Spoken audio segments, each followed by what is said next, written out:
Welcome back to Rewind of the Living Dead. I'm Damon Martin. And I'm Patrick Guerra. And Patrick, we are kicking things off. Well, we're not kicking things off. We're continuing things in a big October with another massive horror release, kind of back-to-back weeks with the number one film in America last week with Terrifier 3, and what I have to probably assume will be the number one film in America after this week, Smile 2. Ooh, Smile 2, starring Naomi Scott as Skye Riley, Ray Nicholson as Paul, Lucas Cage as Lewis, and yes, Damon, written and directed by Parker Finn. Smile 2, Damon, has me shaking in my boots, not because I'm spoiling anything about the movie, but because indeed Smile, the original Smile, was my number one horror film of 2022, so I have a personal vest in this. Is this movie going to live up to the best movie of 2022? That's a lot of pressure for me, Damon. Maybe like pop star level pressure. I don't know if I can stand it, Damon. I'm going insane. Yeah, it's interesting. And one thing we said, not to go back to last week's episode with Terrifier 3, but we said one of the things we loved about that franchise thus far is the creative kind of control and influence that Damien Leone has had because he owns the property. He owns the characters and he's able to do what he wants. Now, Parker Finn is not quite in that same situation. He has a first look deal with Paramount, and Paramount is a massive, massive studio. So, of course, they're going to give him studio notes and they're going to have final say in what happens in a lot of things. But I think where I got less worried when I heard about Smile 2 was Parker Finn had the idea. He wanted to do it. This was something he kind of started developing in the first one, and he came back and wrote and directed it. Now, will that continue with Smile 3, Smile 4 all down the road? I have no idea. But the fact that Parker Finn, the original writer and director, came back and penned the script and directed Smile 2 immediately put me at ease, at least in some regard, because it's his story. It's his baby. And the fact that he's still involved with it immediately kind of washed the ease over me and said, I don't have as much to worry about with this sequel. Damon, I think the theme of pressure continues on here when I think about Parker Finn for a second. Parker Finn back in 2022 didn't just have a breakout hit in Smile 2. He had the highest grossing original idea of the entire year. The rest was like, regular studio IP that we've known for years. Parker Finn made the most money off of an idea he came up with all by himself. You have to imagine that something about the pressure of that is maybe got under his skin, because I think of this lead character, Skye Riley, who is a pop star. By the way, our second pop star horror film that we're talking about this year, the first one being Trap. You have to think he sort of put his head space around this idea of somebody who a lot of people are now all of a sudden relying on. I'm not getting into the full bones of this movie yet, Damon. That is the basic plot of this movie, is that, and any trailer will show you, Skye Riley is this huge pop star who has been infected by the Smile Demon. And now she is feeling like her world is spiraling out of control. We know for sure, because social media and gossip trains and all that have made it very clear, it's tough being one of the most famous people in the world.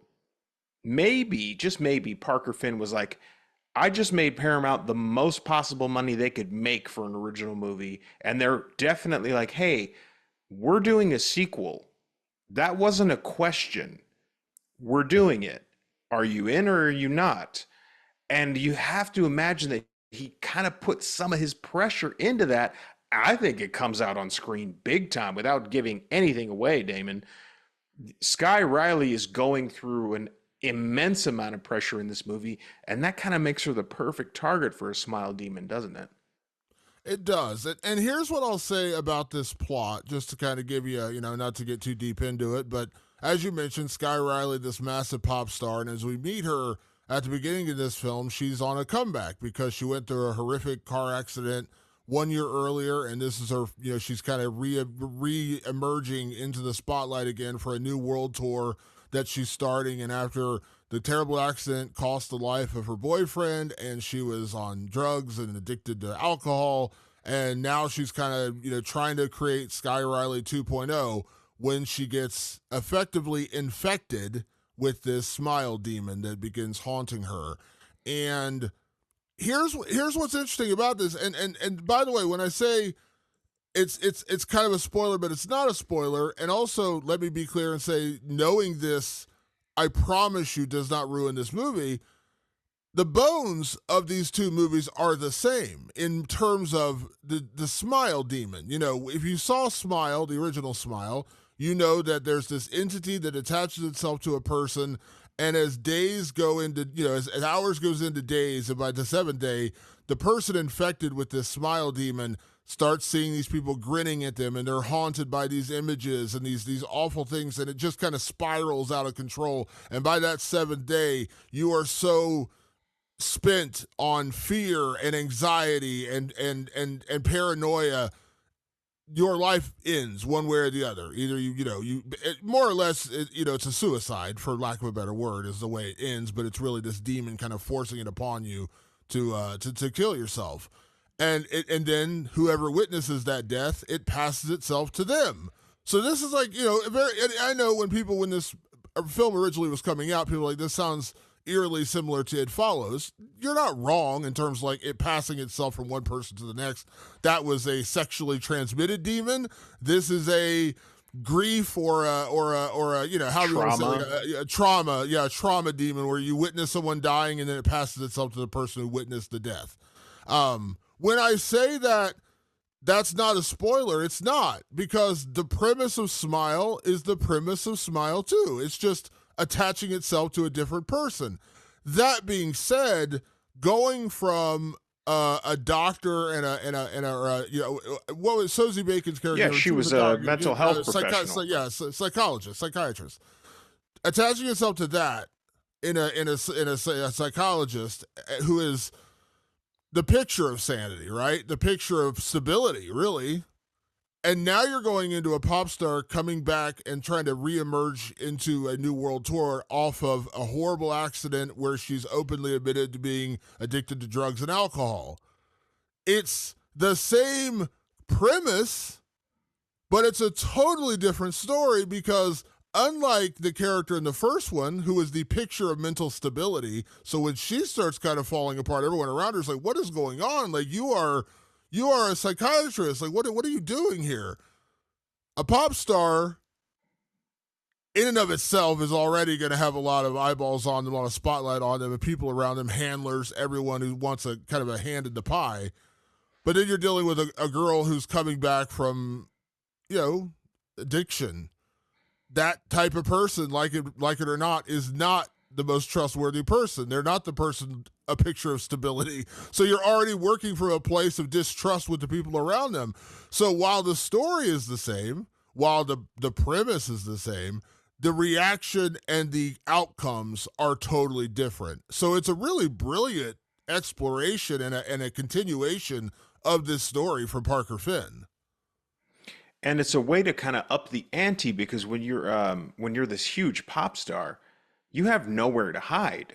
I will spoil a little bit of kind of the early part of the movie, where it's like she's on this big comeback tour, as you said. So there's a lot of eyes on her. On top of it, you see in the trailer, she's doing an interview with Drew Barrymore. She's making the public rounds right now, while she's going through a mental crisis. There's nothing new about that at all. And that something I praised about the original Smile was how much it touched on mental health. This one does it in a completely different way. It says, okay, here's somebody who cannot escape the public eye. And that alone is maddening. That alone is difficult. Add on top of that your traumas. Add on top of that your own struggles and your personal battles that you're going through, and now you're dealing with this shit, and it just seems like the world is closing in on you. I think I've kind of forcibly sat through that trailer for Smile 2 many times, and you get that idea. Everywhere she walks, there's eyes on her. She has to stand in lines to get to give autographs to people.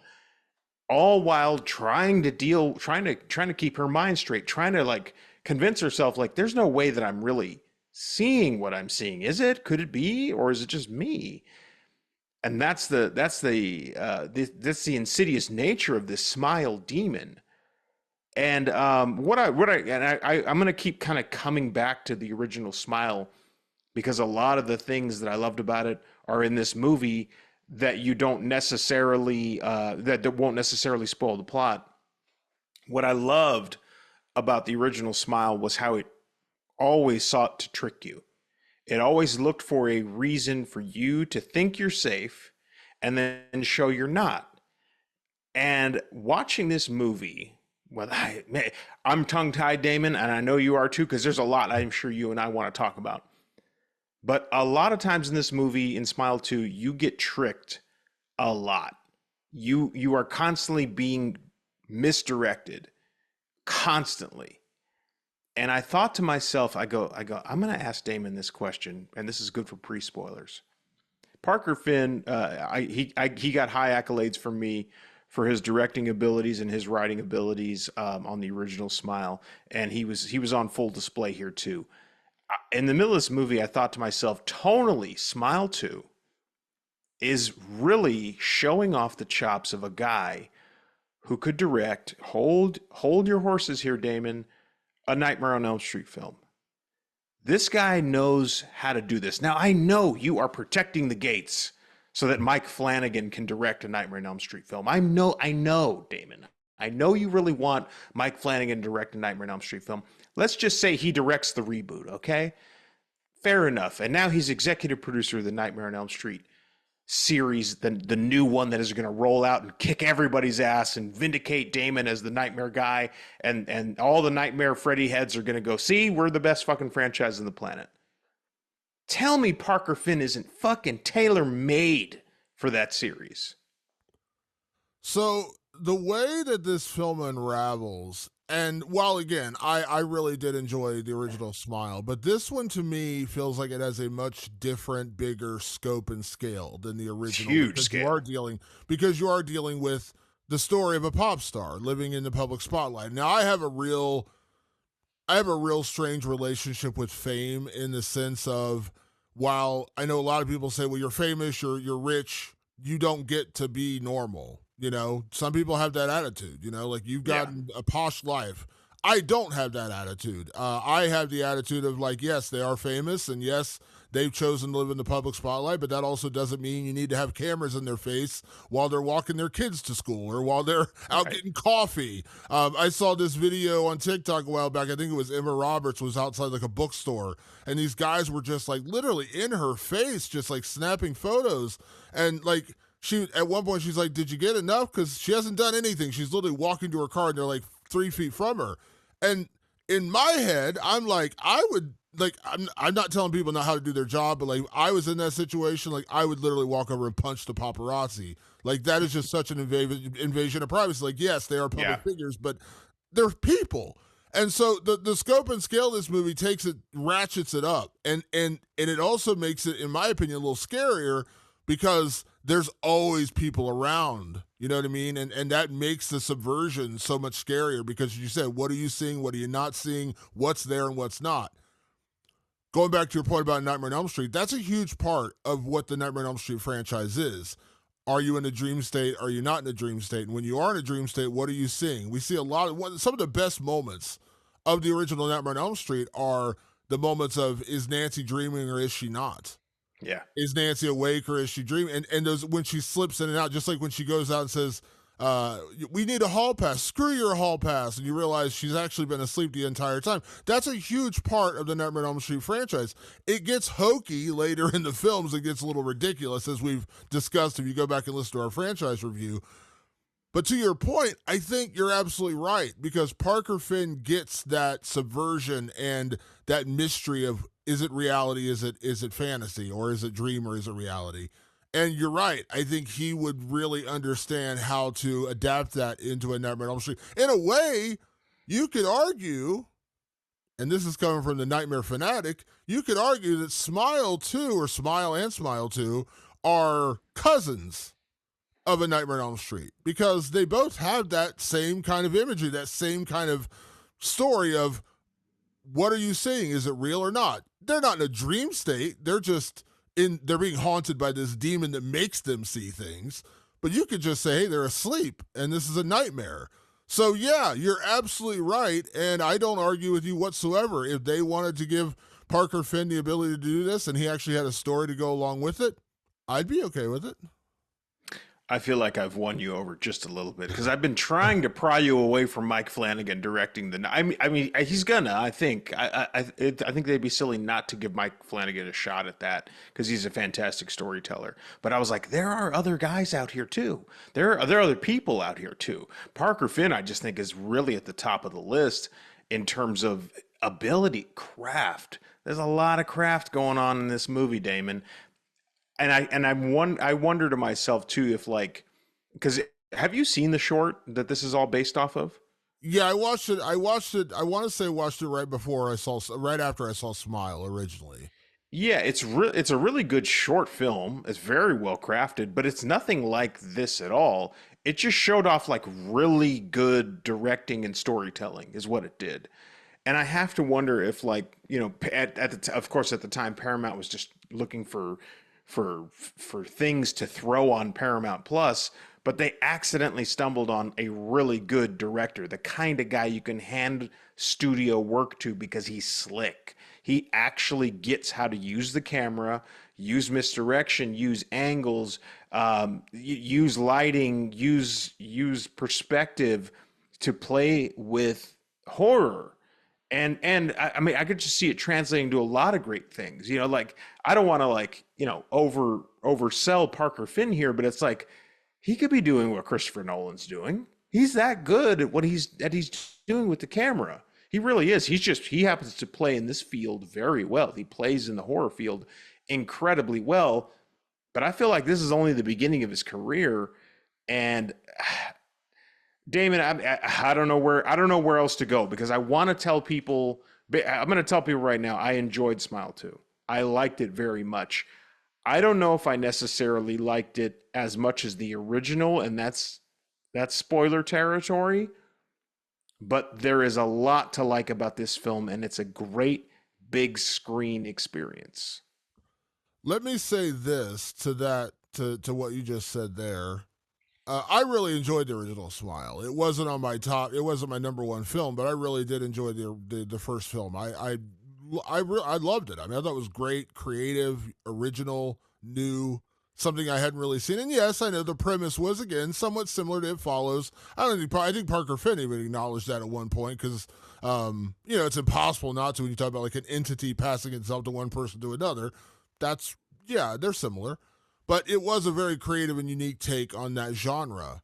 Here's what I'll say though, Patrick. I sat down and watched Smile 2 tonight in a big ass theater, one of those big like giant, not quite IMAX, but like a version of IMAX, Yeah. and pretty crowded theater. And when it was over, my first thought, sitting there in my chair before I got up to leave, was, I think I actually like this better than the original. Now, that's not to say I didn't like the original. I Right. loved the original. But there was just something about the particular exploration of this character, this pop star, this person who lives in the public spotlight. And again, I've openly said it. I love movies about the entertainment industry, particularly about movie making, but also the music industry. I worked around the music industry for a lot of years when I was in college. I worked at a record store and I went to a lot of concerts and got to go backstage and meet a lot of musicians. Back when record stores really, really still mattered. Like you had to get record stores like push your record to actually get it to sell. So we Right. got a lot of record store reps and I met a lot of rock stars. So I love movies surrounding the entertainment industry. I've openly said that before. But that exploration of a damaged, fractured character like Skye Riley in this movie, a pop star who, again, all eyes are on her. She's one of the most incredibly famous people on earth, but she's also an incredibly damaged person from what she's gone through. To inflict her with this sort of trauma of this demon and just to watch the spiral that she goes through in this movie, I was fascinated. And I'll be honest, and this is a good segue into our first category of best performance. I think a huge part of it. By the way, just to be clear, I thought Sosie Bacon was incredible in the original one. It was only in that movie I was like, oh, that's Kevin Bacon and Keira Sedgwick's daughter. I had no idea at the time. And of course, Kyle Gallner, who is an all-time favorite on this show. We love Kyle. And no spoiler because it's already out there. Kyle Gallner does make an appearance in Smile 2. He's been on the red carpets and everything, so I'm not spoiling anything. He's in the credits, so it's not it's not a surprise. Yeah. I think Naomi Scott, who I'll be honest, I was not familiar with. I know she did the Aladdin movie and she played Princess Jasmine, I think is like her biggest role. And so she actually is like a real singer and performer. I was not familiar with her. Her performance in this movie, I think, was a huge part of what made this movie so good. So with that being said, we might as well just go ahead and get into into our first category, which of course is Primetime Bitch. our welcome to Primetime Bitch best performance. Listen, Naomi Scott, and to be clear, there's no really bad performances in this movie. They're all solid.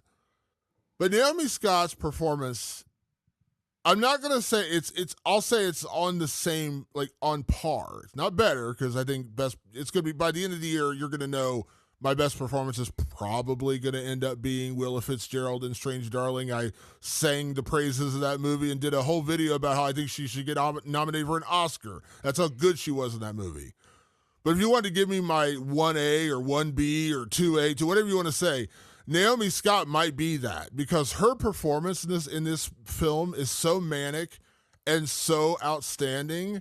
She sells it. Like it's Parker Finn's direction, it's Parker Finn's writing, but he gets what he gets out of this movie because of Naomi Scott's performance. And Damon, of course, my best performance also goes to Naomi Scott, who I had never heard of. I didn't watch this live action Aladdin movie. That's not really my wheelhouse. Yeah, I was sitting there going, Willa Fitzgerald has one of the top performances of the year. Naomi Scott said, hold my Voss water. Let me show you how I can do it.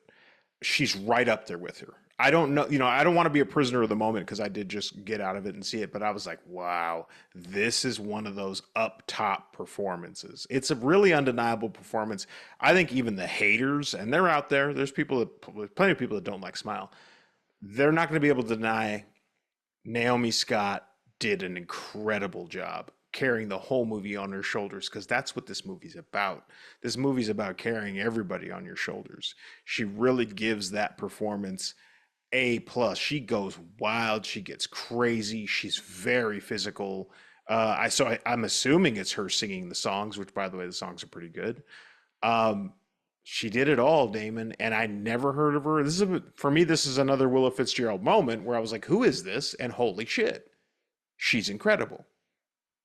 Yeah, she, and again, I'm not knocking it by any stretch of the imagination. I looked her up on IMDb. That's how I knew she played in the Aladdin movie. I have also never seen the Aladdin movie. I've actually never seen the Aladdin cartoon either. But no, so I was not familiar with her either. That's why I looked her up. I was like, what has she done? And that seemed to be her biggest role, was that live action Aladdin film. But I was just stunned because you and I have all, taking the supernatural aspect, we've all seen the movies about rock stars. We've all watched The Doors, or you've watched Almost Famous, which is a fictional story, but we've all seen the rock star stories. And sadly, a lot of the rock star stories end the same way, in a downward spiral that ends in tragedy. That's just a sad common theme of the rock industry, especially, a lot of the movies that end up getting made in Hollywood. And you see some of the great performances in those movies are because that's what happens. It is a downward spiral of depression, of sickness, of addiction, all these different things. The way that Naomi Scott does it in a fictional way for this character, Skye Riley, is unbelievable because, again, remember, long before the Smile demon attaches itself to her, she's already dealing with depression, anxiety, and a downward spiral of tragedy because she's already gone through that. Her boyfriend died in a horrific car accident, and she was addicted to cocaine and drugs and everything else and alcohol. So she was already in a really bad spot before this happened. And then now she's trying to come back out of it. She's trying to make her return. And right when it starts to happen, right when she's kind of getting her life back on track, shit goes wrong again, and it's this smile demon. So again, imagine that. Imagine just a story about a pop star. Imagine a story about a rock musician going through, the worst downward spiral you can imagine, and then you attach the supernatural smile demon, and it's on a whole other level. And her performance was so genuine, but so manic and so intense that I was just like, man, like, kudos to Parker Finn and of course the casting directors who found or auditioned and found Naomi Scott. Obviously, I think they knew this was a pop star role, so I have to imagine they were looking for somebody who could also sing. Not necessarily. We've seen, Timothy Chalamet. Yeah, she could have lip sync. Yeah. Yeah, Timothy Chalamet is playing Bob Dylan. I'm quite sure he's not singing the Bob Dylan songs. I wish he was, and it'd be a full-blown comedy. It'd be great. Yeah, but this is her. I listen. The songs on the soundtrack are hers. She actually is singing all the songs as, Skye Riley is Naomi Scott. So to find an actor who can sing and act and do as well as she did, stroke of genius. You know what I mean? This is like one of those moments where you're like, way to go. Like, you just discovered a whole new star. And I'm not saying Naomi Scott wasn't a star before this. I just wasn't familiar with her. But this is the kind of role, in my opinion, that's going to lead to even bigger roles. Abso-fucking-lutely. Yeah, I can't wait for our year-end categories when we go to best performances, because you already know Willa Fitzgerald is like looking to gun everybody down, but Naomi Scott is coming for her with this performance. It's fantastic. And we said this, I think we said this earlier this year. There have been years in the several years we've been doing this podcast where we do our year-end best of lists. And there's a couple years where it's been a little rough, where we're kind of like, man, this is five films. All right, let's get it together. And same thing. And a couple years ago, like, we had best performance, and I think we both did Mia Goth, and it was pretty easy because she was incredible, and it was hard to deny her. Not gonna lie, man, 2024 is gonna be a rough one because there's so many good performances and so many good films. Like, it's gonna be full on like popping antacid to try to figure out how I'm going to whittle my list down to like 5. So it's going to be a good year. Patrick, let's move on to our next category, of course, which is our MVP award, our Ken Foray Banana Hammock MVP award, named after a great character actor, Ken Foray, from the movie From Beyond, when he jumped down a flight of stairs and into a basement to kill a creature wearing nothing more than a thong bikini. The one that actually Patrick is wearing right now on camera. You can't see this on YouTube. If that's not an MVP performance, I don't know what is. So, Patrick, when it comes to Smile Do, who gets your MVP? Oh, man, my MVP has got to go to Parker Finn. I think there was an immense amount of pressure to have a follow-up to the biggest original movie of 2022. 2 years later, he comes up with an idea that I think, in my personal opinion, is very good. It ups the ante. It ups the stakes. I think he understood that he had to do that. He had to make this movie feel impossible to get out of, because now you know the rules. Now you know how this thing works. You're no longer disoriented. So he's got to trick you at every corner. He's got to be able to misdirect you. He's got to pull you in directions that you didn't see coming, and he does it.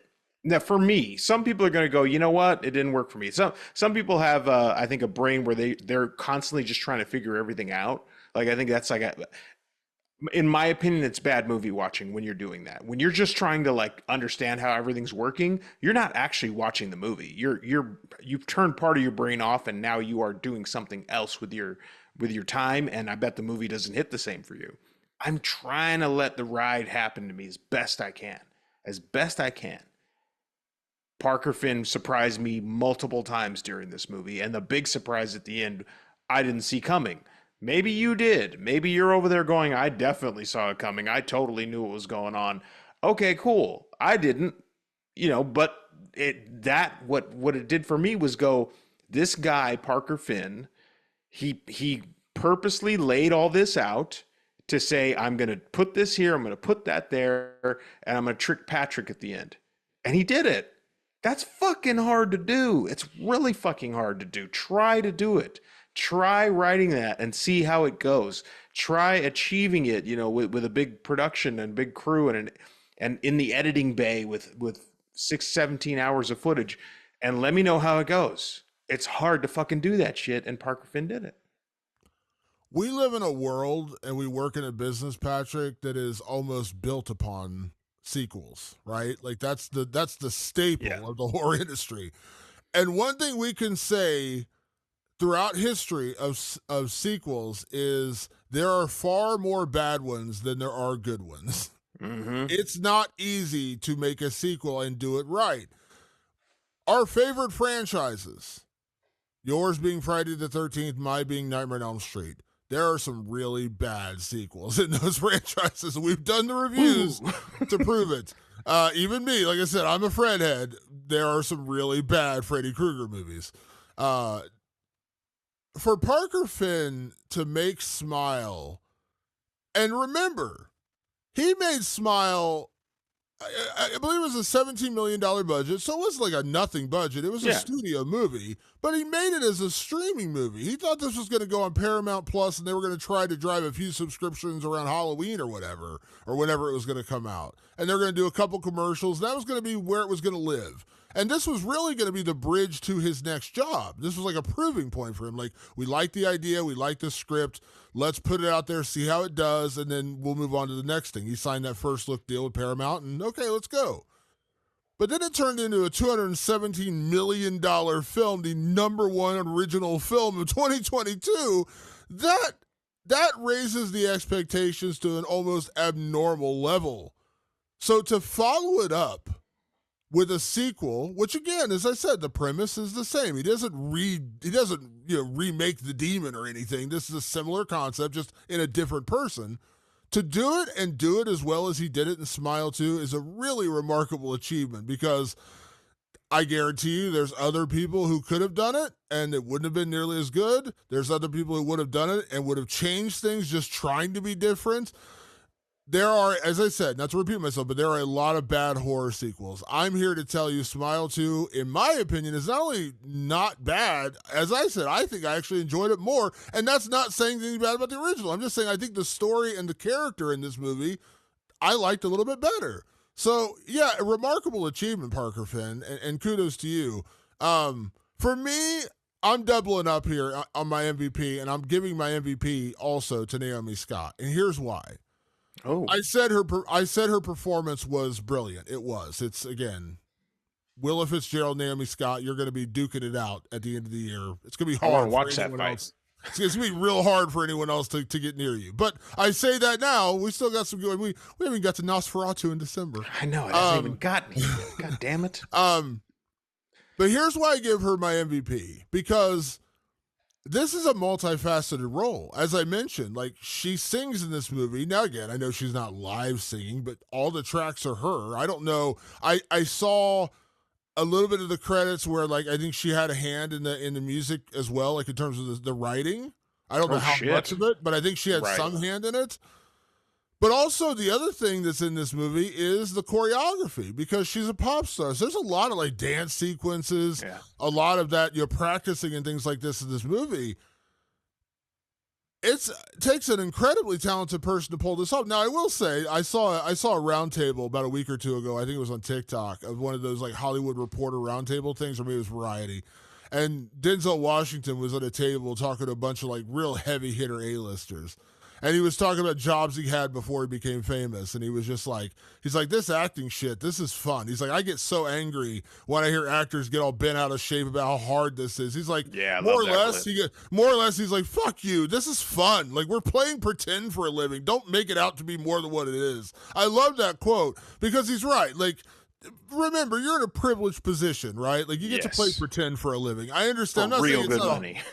I'm not saying it can't be a hard job, but let's not pretend that you're out there digging ditches and, manual labor and doing construction 14 hours a day. Okay, let's calm down on the whole, like, this is the most difficult job in the world.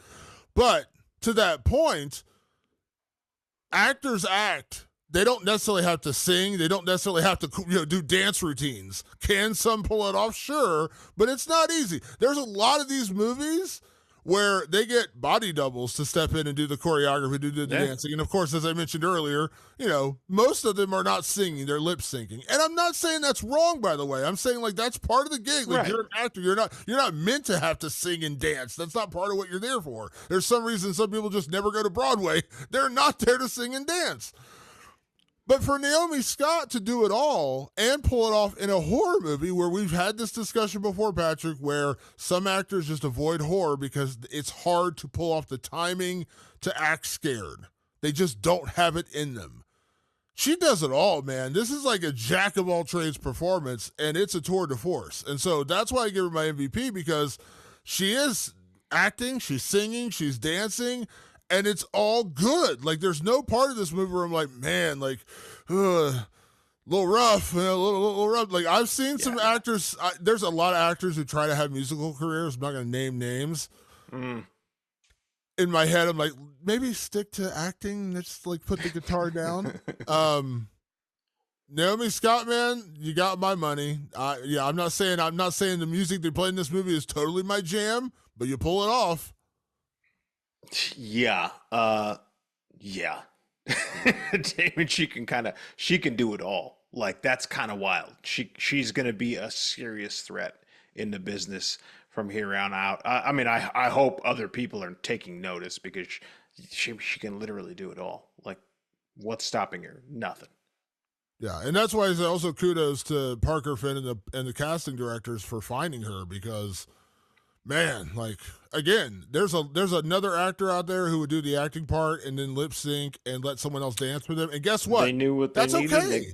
They knew what they needed, and they just happened to get it all in one place, which makes you a very lucky and happy director at the end of the day.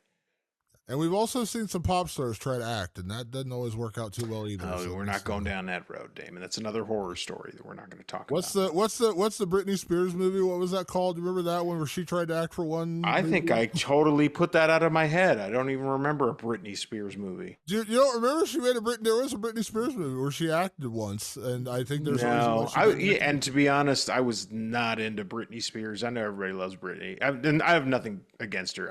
That's not my kind of music. So I was into the pop stars of a yesteryear. When Britney came out, I was like, cool. I already have my pop stars. I'm good. Yeah, but like I said, and kudos, even though the movie was god awful, like I give Lady Gaga, she's pulled it off, but there's far more instances of people who don't do it right. So Naomi Scott, man, again, huge performance all the way around. Great job.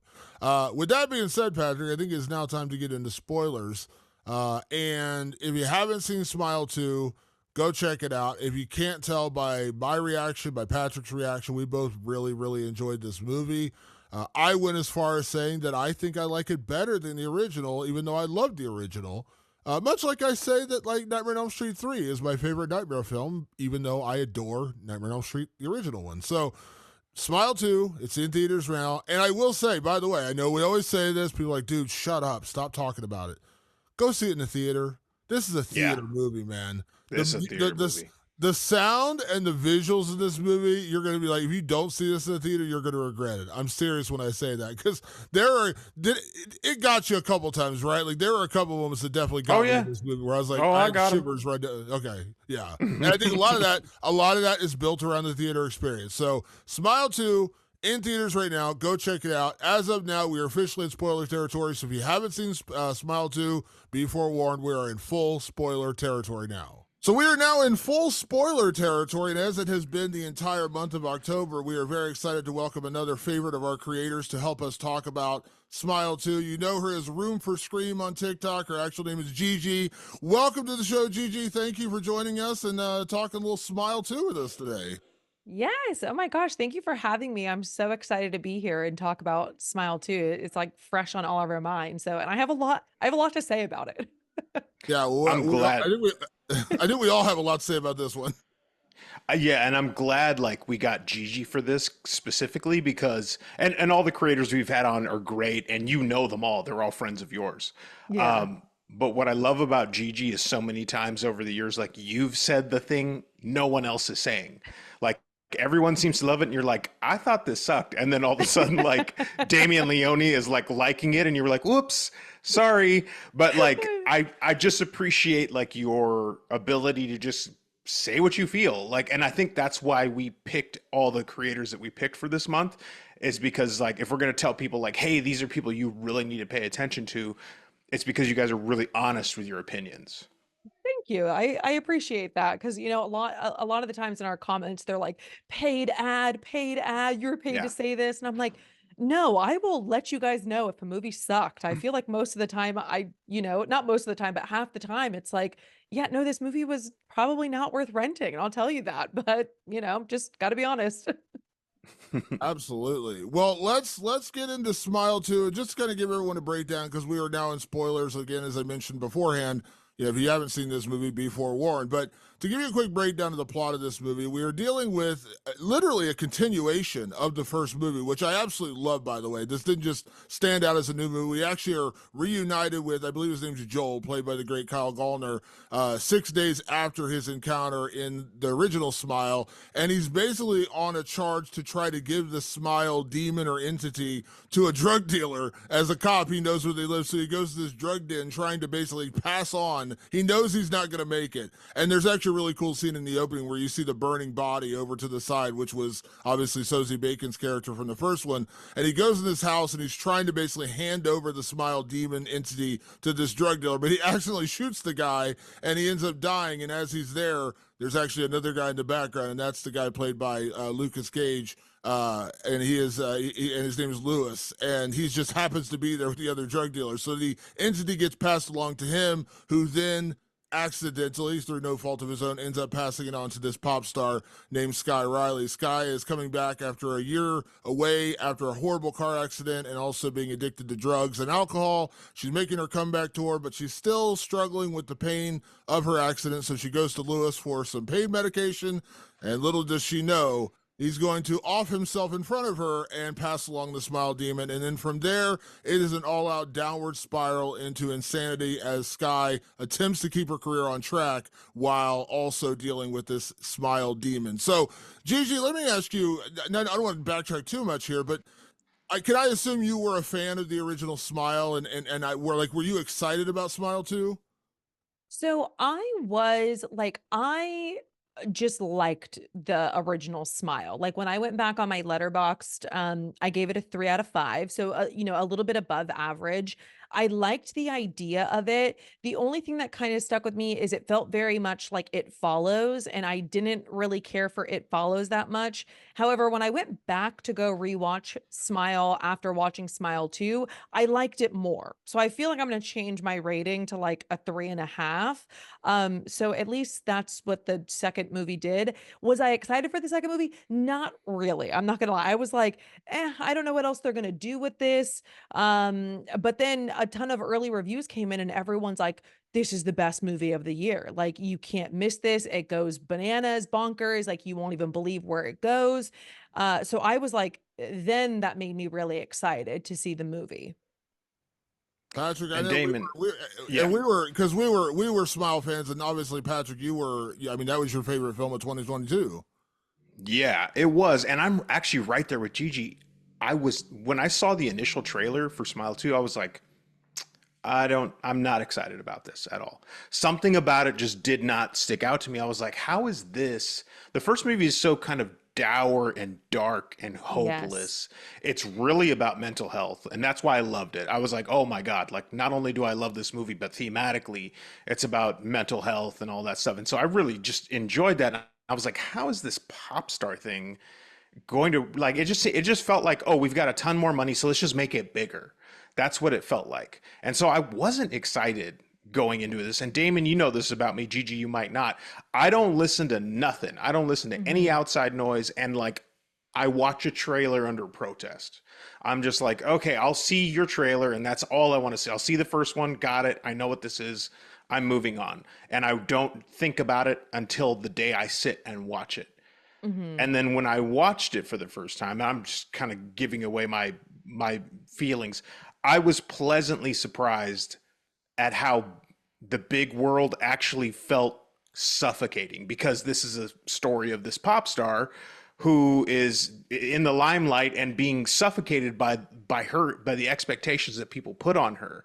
So there still was very much a thematic, like this thematic anchor that was moving us through the movie, and I was like, oh, this is more sophisticated as a story than I thought it was going to be.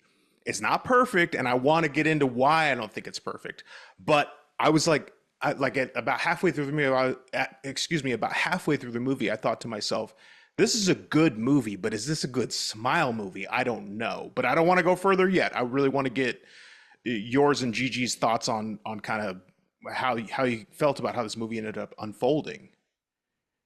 So Gigi, you said originally Smile was a 3.5. You don't have to necessarily give your letterbox rating, but how did you feel coming out of Smile 2? I thought, kind of like what Patrick said, I thought it was like, I thought it was an enjoyable movie, a good movie. Had Smile not already existed, it didn't really feel like a sequel to me. I think that was my biggest gripe. It kind of just felt like a reboot of the original Smile because they didn't add anything to the story. We already knew what the entity was. We already know how it gets passed on, what happens when it gets passed on. And then they just kind of carbon copied some of the exact scenes and the exact plot twists into Smile 2. So when I left, I was like, okay, had Smile not existed, sure, this would have been fun, but it already exists and you didn't really add anything to make it a sequel. So I think I was really disappointed with how just kind of how they treated it as a sequel, not adding anything to the actual lore of Smile. I think for me, the reason, and I actually said this on the non-spoiler section, just to kind of catch you up here, Gigi, I actually said I actually liked Smile 2 better than the original Smile. And I think the reason I did, you're right, they didn't reinvent the wheel here. This is not like that, it is really just like Smile 1.2, basically. Yes, It yeah. really is. You're absolutely right. But again, I think what sold it for me was this particular character study, because I really enjoy, I worked around the entertainment industry for a lot of years, and Patrick knows this about me. I love movies about the entertainment industry. I love movies Mhm. about acting, like Once Upon a Time in Hollywood is one of my all-time favorite films. So I always enjoy movies that are around the entertainment industry. And I read an interview last night with Parker Finn when they were talking about his inspiration for this movie, and he said he took a lot from watching Britney Spears, watching Whitney Houston, watching pop stars who have had this kind of like sad downward spiral. And he referenced the 27 curse, Oh, all the yeah. famous musicians who died at 27, Kurt Cobain and Amy Winehouse. And he said that he kind of studied that, and that's kind of what he wanted to tackle with the Skye Riley character. And I think that's what I liked about it, because her character is what did it for me. It wasn't like Yeah. the story was reinvented. It wasn't like they came up with a whole new version of the Smile entity. It's because her character worked for me, because it was interesting to see this very popular, like on the surface, just like with Britney Spears or even sadly Amy Winehouse. We see the glitz and glamour. We see the on stage when they look like they're 1,000 feet tall and there's 20,000 people screaming their name. We don't see what happens when they come off stage. We don't see what happens when they're trying to score drugs, or when they're just trying to sleep at night, or they can't escape the paparazzi, all these kind of things. And so I was fascinated by a character in this movie who was already clearly damaged and struggling. Mhm. Like from day one when we meet her, we know this. And as the film goes on and you see that horrific car crash, like what actually caused it, then you really understand why she's so traumatized. But to see that, and then you infect her with this smile demon that just torments her on a whole other level, which makes everyone around her distrust her even more than they already distrust her. I just thought watching that downward spiral was so fascinating. It was just a different twist for me than Sosie Bacon's character in the original, who was a psychiatrist. She was the picture of mental health. And Yeah. see her, I just thought it was a fascinating character study, putting it on her. And I'll give credit to Parker Finn for finding a way back in that at least to me was interesting. I don't know, and we'll get into this way later in our show. I don't know, do we need like 10 of these? Because it's going to be hard to reinvent the wheel here. But that's what worked for me. It was the character, the Skye Riley character, Naomi Scott's character. That's what worked for me. I totally like I 100% agree with that. I loved Naomi Scott's character, like, definitely a lot more than I liked the original character in Smile. Like, not that I disliked her in Smile, but Naomi Scott's character was just so much more likable and relatable, and kinda like you said, it's deals with the entertainment industry, and I liked that we saw even certain things of, like, addiction and stuff, but also loneliness when she's, like, the biggest pop star in the entire world, and she was debating calling this girl she had a falling out with, and she's like, "Well, I have nobody to talk to." And it's like, that's exactly how I feel like that's how it feels in the entertainment world. It's like everyone idolizes you and looks up to you, and you're surrounded by all these people that are just, insanely in love with you, but you have nobody that you can actually trust and confide in, and it's just such a deep loneliness. So I did really love her character, and I mean, the emotion that she was able to exude, like, once we got into, like, hour 2 of the movie, I was like, "How does she still have tears left to cry?" Like, she was full on, like, sobbing, and I was like, "How is she doing this?" I thought that was so insane. So, I did really like her character more than the original. And see, and I agree with everything both of you are saying. At one point, I was like, this is like a really good episode of Euphoria or the best episode of The Idol, which Damon and Yeah. I both watched. I don't know if you watched The Idol. I've never Um, watched it, but I've kinda seen, like, a synopsis yeah. on it. Yeah, I was like, this is like the best version of The Idol. You know, like it's like really, really compelling movie. But there was this point in Act Two, like almost sliding into Act Two B, where I was like, are we gonna get back to the horror?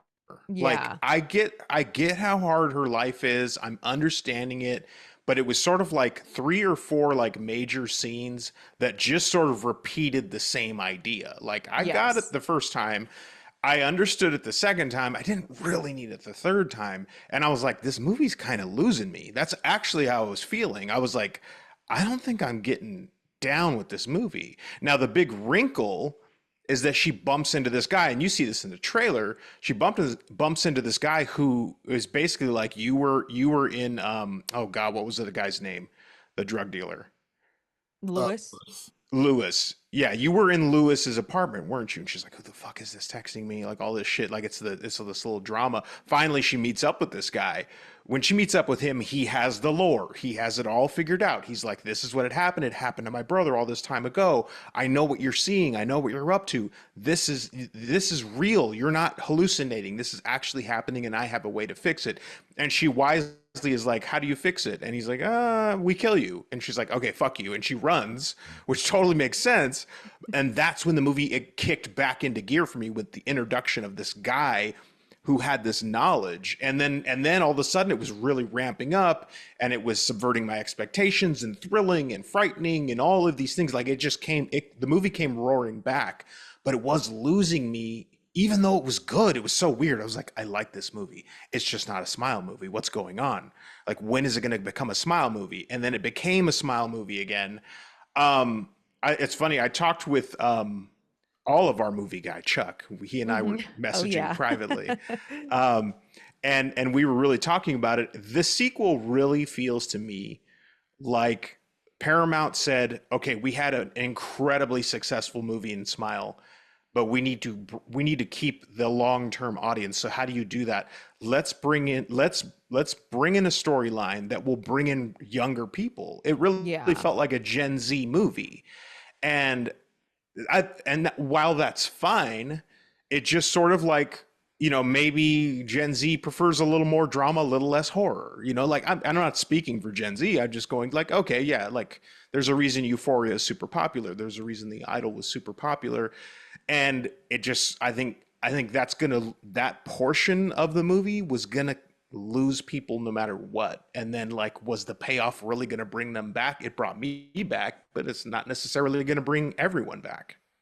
Yeah, and kind of like what you were saying, the thing that how I felt about it, because it did get very repetitive and like, okay, she was like spiraling deeper and deeper into these like, hallucinations and what was going on. And she was like so insanely fearful. And I feel like they really played into that more than they did in Smile One, where she's like Naomi Scott's character, like Skye Riley is like, oh my God, like I'm literally on death's door. This thing is like killing me. And so, and we see it. one, two, three, all these times. And we're like, okay. Like I was like, how are we still, we get it, we get it. But then Hmm. she meets up with the guy and he's like, regurgitating all the lore that the audience already knows about. So we're like, cool, we've already gotten this from the first smile. We know this. And he's telling her like all the facts and what she is seeing, and she feels validated. But then he's like, this is what needs to happen. And then she's like, oh, well, screw this. Like, and she leaves. But by that time, I'm like, you already drilled it into our head a million times over that she is so scared and she is desperate to do anything. And this guy actually knows what's going on. And the second that she is like, a solution is put in front of her, she's like, nah. And I'm like, then why the hell did we spend the last hour going To over be how fair, traumatizing this is? the solution was let's Oh, kill you. absolutely Yeah. insane. But I feel like at that point, she was like, Hmm. I am already dying. Right. It's like, well, what else do I got to lose? I already know this thing is literally trying to kill me. And I saw it kill somebody in front. So I just was like, oh my God, we harped on this for like an hour. And then finally she's like, you're crazy. And I'm like, what? Bitch, you're crazy too. Yeah, This is I this is almost a perfect segue into our first category we're going to talk about. But let me throw out this one thing, and here's why. Like again, it worked for me. I liked it, but here's where I think they're going to run into problems. Smile 2 kind of reminded me of, this is going to be a weird correlation, reminded me a little bit of what they tried to do and did very poorly with The Exorcist Believer. When you're dealing with an exorcism movie, there's only so many ways you can do it, right? They're like, hold yeah. on now, we're going to possess two children. That didn't work. It did. Yes. Yeah. So like you run out of ideas. So like as much as I did enjoy Smile 2, and again, most of it is because of the character, because of Naomi Scott's performance and because of Skye Riley. I don't know, like you can keep doing this over and over again because now we're going to do it to a construction worker, and now we're going to do it to a professional wrestler, and like like okay, yeah, I'm in the ring as a professional wrestler, and the Rock turns into the Smile Demon. Is that what we're going to do? Like it gets repetitive. So I totally understand where you're coming from. You're absolutely not wrong about that. Now to that point, we talked about the guy. His name, Peter Jacobson, is the actor's name. He Hmm. used to be in House. Really good actor. I liked him a lot. But we find at the end of the movie, and again, we're in full spoilers here. So at the end of the movie, Skye Riley walks out on stage and she ends up committing suicide in front of a crowd of like 20,000 people, which talk about a feasting frenzy for the Smile Demon. It can pick pretty much anyone it wants. Um, but in that moment, we realized that Skye's back on stage. Her mom's there alive.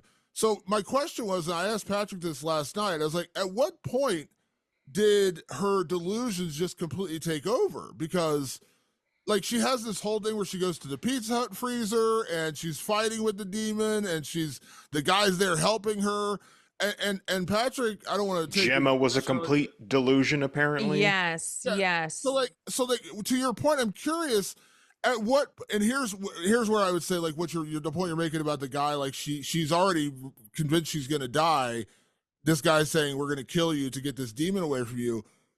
I'm wondering like, did that guy even exist? Like, was this a Fight Club thing where like she's actually just talking to herself and like this is like the fight or flight response, and maybe it's like her inside, like her conscious is saying you can't kill yourself, so don't go through with this. Like, because they never really made it clear. I'm not saying it ruined the movie. Actually, I like the twist at the end that she actually is on stage and doing what everyone wanted her Yeah. to do. But do we have any idea when it like because we see a lot of the delusions. Like I like the twist at the end when she's in the car and she realizes that her best friend that she's been hanging out with and hanging at her house was never actually there. Like she never showed up. I was like, oh shit, like this is why. So like at what point did she go into full on delusion mode where like was it, I don't know. I don't know the answer. Like, do we know when she just completely broke with reality?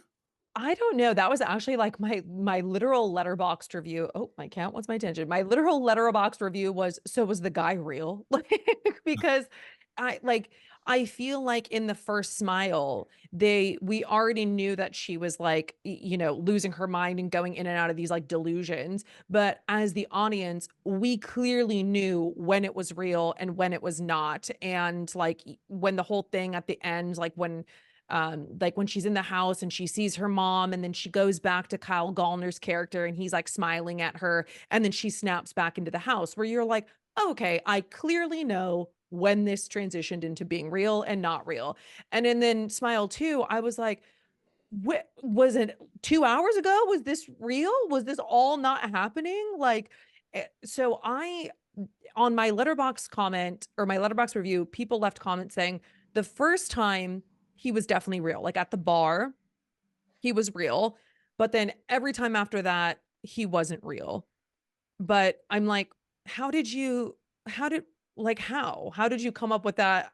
How do you know that, you know? So I then what was that whole sequence even about? And did her mom actually die? So that part wasn't real because then she was at the end. So I felt like there was a lot of loose ends with this type of like they were like, "Oh, it's so convoluted that you don't know if it's real or not, and you can't really question if it's real or not because she's just delusional." So that was the part that kind of I was like, "Ah, I don't know if I like that." This jogs something in my thought process, because I was actually having trouble going like, when was the moment? And this is obviously purely theory. All the people in your comments are purely theorizing, right? They have no idea Yeah. because they're not in Parker Finn's head. I think the delusion started when she answered that text. I think that text Okay. was always the smile demon, and it was Okay. waiting for her to answer. I don't, just my personal theory is the guy was never real. I know some Okay. people in your comments are like, no, he totally was. I'm like, I don't think he was. I think when she answered the text from that point on, she was in La La Land, and we were there with her. We're obviously, this movie takes place entirely from her perspective, except for Yeah. the cold open with Kyle Gallner.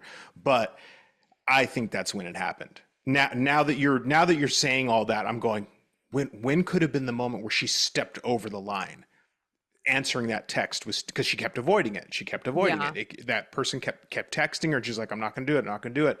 Finally, she felt like she didn't have a choice, so she answered the text, and I think that's when it happened. But help me out here, Damon, Gigi, help me out. Did she answer that text before or after Gemma came back into her life? I believe it was after. I believe it was after. Yeah. Like, yeah. See, then that fucks with the whole idea. I'm Yes. fucked. See, that doesn't work. Yeah, and kind of like I know we're on this topic, but that's another thing that was my biggest gripe with Smile 2 is that like in the first Smile, the big reveal was that the therapist wasn't, she gets the call and her therapist is on the couch and you're like, holy shit, her Yeah, that's therapist good. wasn't, and then so you're sitting here like, well, I fucking know Gemma's not real because this is what happened in Smile 1, and then they did the same jump scare, like the big jump scare that they did where she's on her, like in Smile 2 when Naomi Scott's on her phone, and then I think it's Lewis that's like, bah, and he like scares her. Like that one scared the shit out of me. And they did the same one in Smile 1. And so you're kind of like, okay, I know what's gonna happen. And so I was like, yeah, I don't know. The more that I think about it, the more I'm like, okay, I'm gonna write this down. Parker Finn, you need to answer my questions.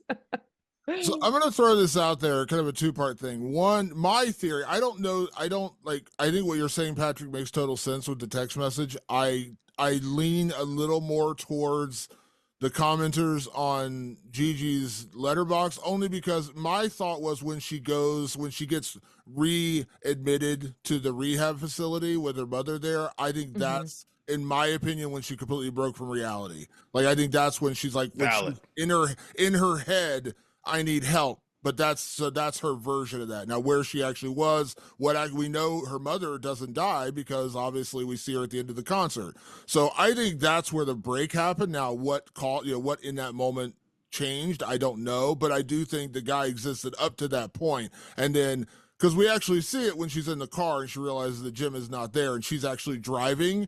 I'm Mhm. like, this is where we're getting. But I wonder. I don't want to. We used to do a segment on here, Gigi, called "Rewrite of the Living Dead," where we give like what we do. Would just this little twist? Would this have made more sense? Because I assume everyone here seen Fight Club. Like when sorry, spoilers for a movie that's 30 Yeah, years I know.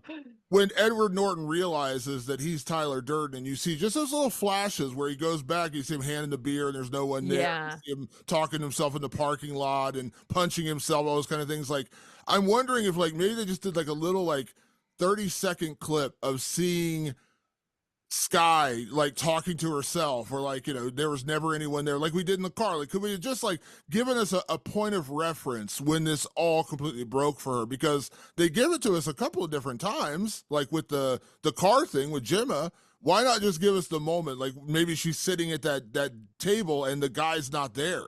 Like, you know what I Yeah. mean? I kind of wish they'd give us just a little bit more of an answer about like when did she completely break from reality. But I also understand part of my head is like, we are seeing everything through Skye's eyes. This is a very first person movie.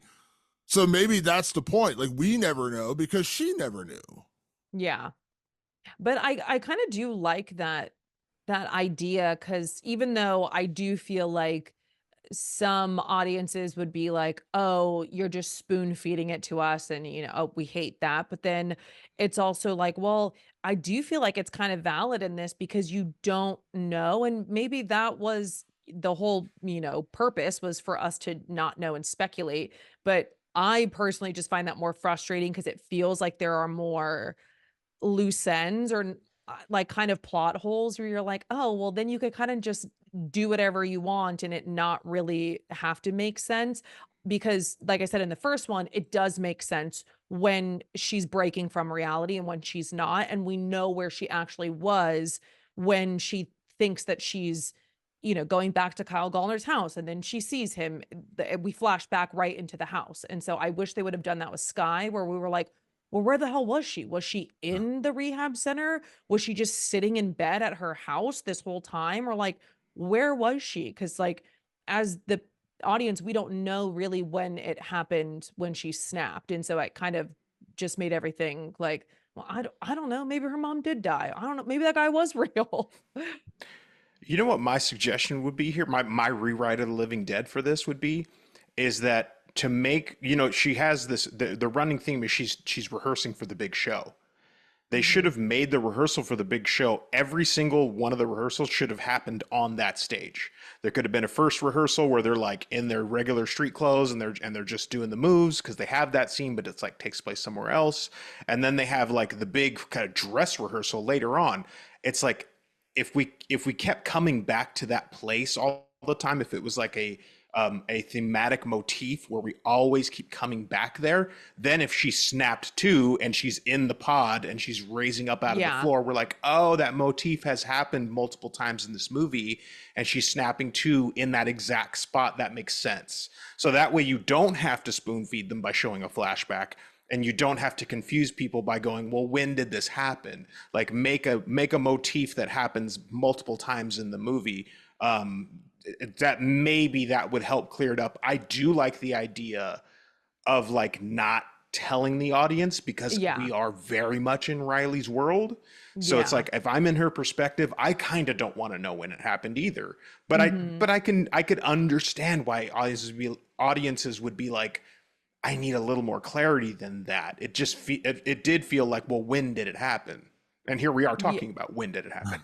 Yeah. And no, I really do like that because I think that would have made more sense. Like if she snapped back onto stage where the movie ends, then it's like, oh, okay, maybe she was just at rehearsal this whole time, or like she was, it was, this makes sense because She kept coming yeah. in every day and doing that same thing every day, and it's Yeah. driving her nuts. Yeah.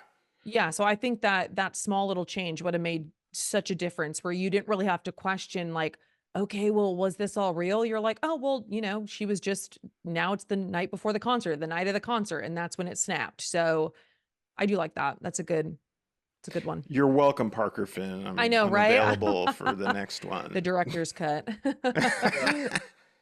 So now we're going to move into our next category, which we call face huggables, which is where we give our compliments to a movie. I mean, I think every movie, whether you love it or hate it, has some redeeming qualities outside of maybe Halloween Ends, which is the worst movie ever made. We talk about face huggables, the parts of the movie we did like. So, Gigi, as our guest, I'll throw it to you first. What parts of Smile 2 did you enjoy? Okay, so I wrote them down so I wouldn't forget because I don't want it to seem like I hated the movie. There was a lot of things that I did enjoy about it. I loved the music. We got two big pop star horror movies. We got Trap and we have Smile 2. I thought Skye Riley's character was so much better than Lady Raven's. Like the music, the style, everything. I was like, oh, I love this. Like, I wish that that would have been more in Trap, and I feel like I would have enjoyed that more, even though it was kind of like a silly, goofy movie.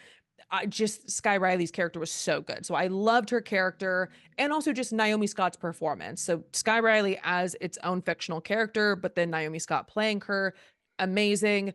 The costume, the set designs, even though that's kind of like a double-edged sword here, because I loved how big the production was, but I think that also hurt it because Smile 1 feels very like moody and indie horror, and then Smile 2 was super, super mainstream feeling, and I don't know if I really liked that about it.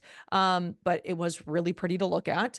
And I think that Parker Finn, the filming style was a lot better. It was just like a lot more creative. And one scene that I loved, and it was so small, was when she was going somewhere, I think it was the first time that she's going to Lewis's house, and she pulls up into the cab, and we're seeing the shot from like from above, and she pulls up and she looks down and she looks at her phone and her mom is calling, and we're kind of like following her through this one shot. And I thought that was so cool. So I feel like he's really developed since the first Smile. Yeah, I would totally agree with that. Patrick, what about you? What's your face huggables? It's very similar to Gigi's. I mean, I do think Parker Finn's like a tremendous director. I thought he did great in the original Smile too. Like for Hmm. his first outing, I was like, holy shit, this guy's Yeah. really good.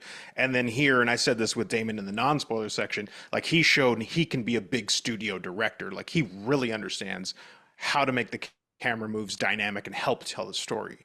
And so that was a big part for me that I loved. And I'm right there with you. I actually really like the music. Now, Damon and I aren't necessarily into pop music, modern pop music necessarily, but we know good music when we hear it. And I was like, yeah, this is good music. Like I can tell it's good music, and not just good music, thematically very relevant. And the reason I'm Yes. emphasizing that right now is I don't know if you saw it, Gigi, but Damon and I definitely saw Joker Fall Ado. I did Um, not. I did not. the biggest problem I have with that movie, spoiler alert if you haven't seen it, it's covers. They're just singing cover songs. And Oh, I'm okay. I did like, not know y'all that. fucked way up. Make Yeah. original music that is thematically relevant to your characters. Yes. Guy Riley's music, I was listening to the lyrics very, very carefully. It's all about like her mental challenges and her struggles to get back to mental health. So thematically worked great with the movie. So I had to point out how good the music was, not just the way it sounded, but that it was also thematically relevant. And then I did love the story overall. Like I said, I thought it was a great episode of The Idol, or just a fantastic movie about a pop star who's collapsing mentally. And I loved the finish. And I know a lot of people said they saw it coming. I guess I'm lucky like that because like I'm ignoring everything until it happens. So when I Hmm. sit down and I'm on the ride, I'm like, oh, cool. The smile demon just infected 20,000 people. I love that. I love the bleak, dire, dour ending, because we kind of got that with Smile 1, where it's just like, oh, you thought it was bad the first time. This time it's 20,000 times worse. And I was like, I like that. I don't know how we'll keep going, but I like that. Yeah. I did like, even though I knew where it was going, since we knew that she was a pop star, like I kind of figured that from the start, that it was going to end with her ending it all in front of the audience, because like what's crazier than it being like, well, we don't know if the entity can infect multiple people at once. It's only been one person at a time, so who knows, maybe that's what they're going into. I just wish that we would have seen it.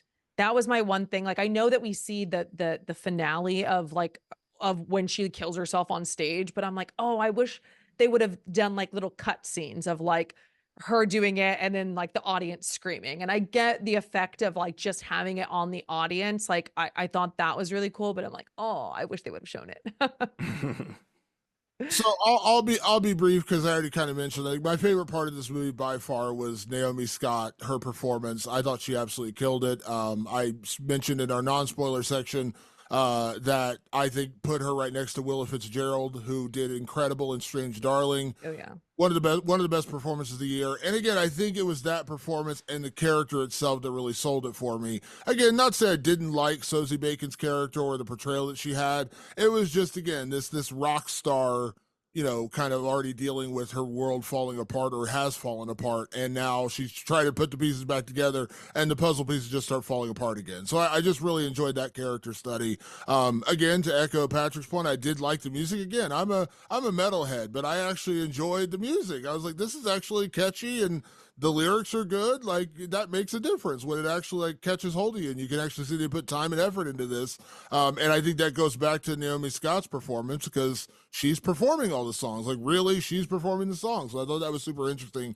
And as you mentioned, Gigi, about, like, it gets repetitive because it is a lot really the same movie. The few twists that they added in there, I did like, because, again, because she's such a public facing character, she can't escape it. When she's even in that dive bar wearing a hoodie and, like, all this, like, basically just has Yeah. someone recognize her, right? Recognizes her, and she's like sprinting to get out of there. And that's the reality, because I despise the paparazzi culture we have in this country. I hate it.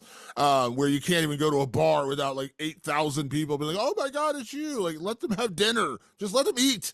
But I really did enjoy that. And then the ending, while I agree, like, I would have liked to have seen it too, I do like the uniqueness of doing it in front of a crowd of 20,000 people. Now, again, we're going to talk later, should there be more of this, but where Sosie Bacon's character tried her best to isolate herself, and then ended up, it all got ruined because Kyle Gallner showed up and gave the Smile Demon someone to go after. She tried to isolate herself so it couldn't escape.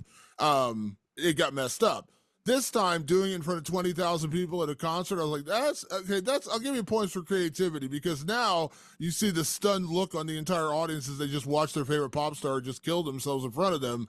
Who's this? Is this going to be 20,000 Smile Demon? Is it going to be one? Is he going to pick out his favorite? Like, what? So I did enjoy that. In that aspect, as far as the ending goes. So that was mine. Now, on the flip side, there are things we didn't like about this movie.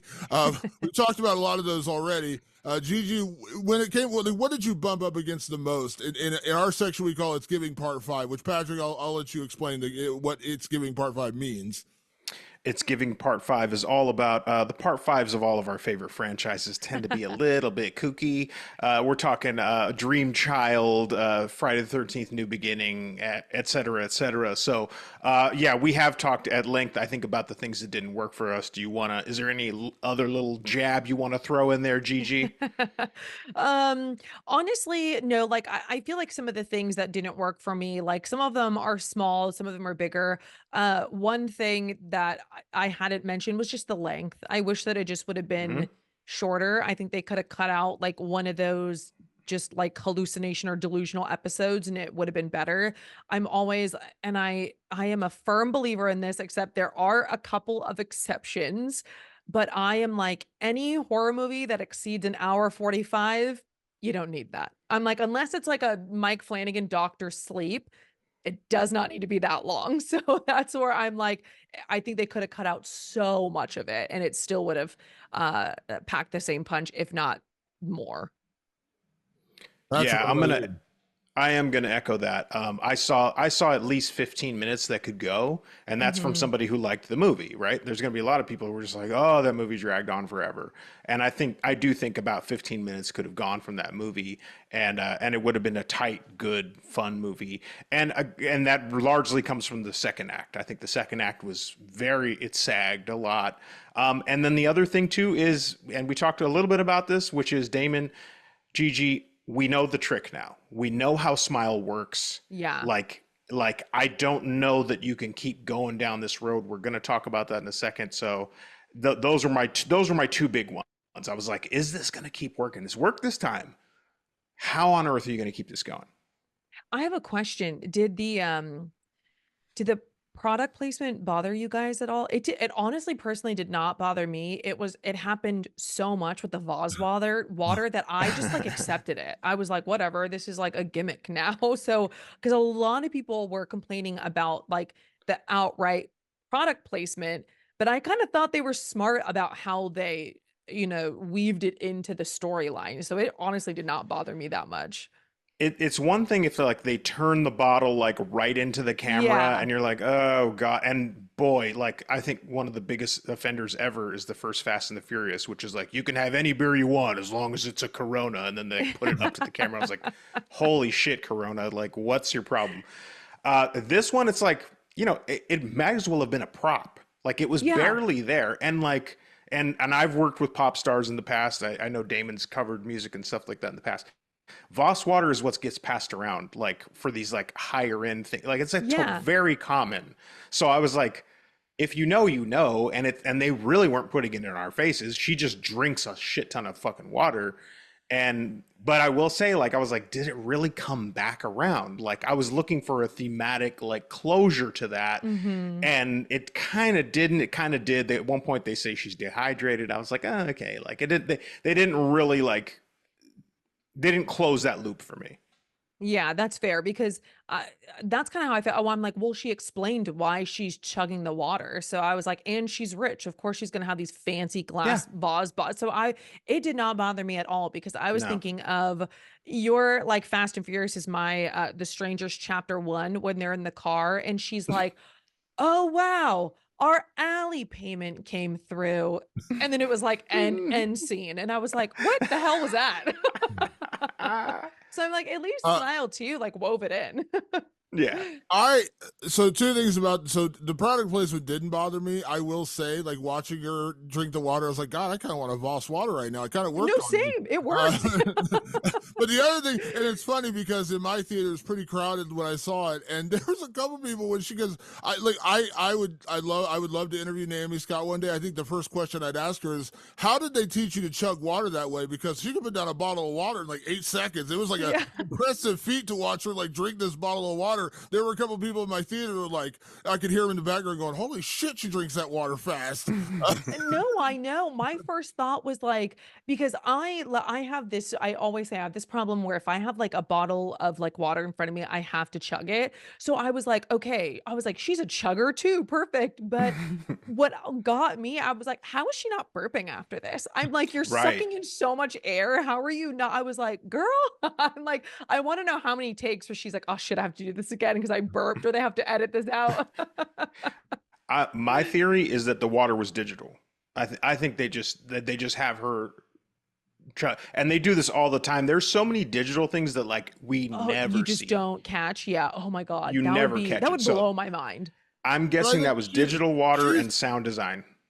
but she is actually a singer, and I know singers do chug like Yeah, water when totally. they're performing. So I could see her do. I think honestly, my theory is like that's actually like a party trick that Naomi Scott can do. Like she can put Yeah. that bottle of water. Right. And She's so like, look what I can do. they decided to inject it into the movie. Like they actually put. I could see that being like Parker Finn's like, Totally. really put down a bottle of water. Let's put that into the movie, and they actually used Yeah. that skill. So Hey Voss, I got someone who can chug. I know, yeah, seriously. it was impressive. I won't go too deep as far as the things I didn't like. I think the one you guys both said, I'll totally agree. I think listen, um, I said this with I love Terrifier 3, but some directors need an editor, and like this one's another one. Like I'm with Gigi. Like you say, an hour 45. I'm like an hour 35 is usually about my like hour 35, hour Oh, 40. same. Like when I see 2 hours plus on a horror movie, I'm like, what are we doing here? Like this is not.